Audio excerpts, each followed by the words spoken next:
ভাত খাওয়ার পরে তাকে বলছিলাম ভাতের প্লেটগুলো আমাকে রান্না করে দিয়ে আসতে, ও আমাকে খালি হাত দেখাই চলে গেছে।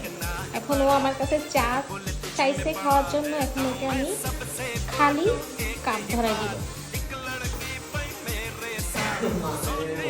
চা নিয়ে বসে আছি কখন থেকে।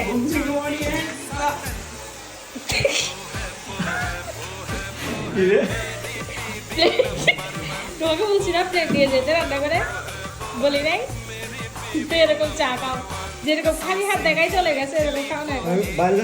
খাও খাও না এখন। প্লেটে এরকম আর না নিয়ে যাবে, আর না নিয়ে যাবে, আর না নিয়ে যাবে।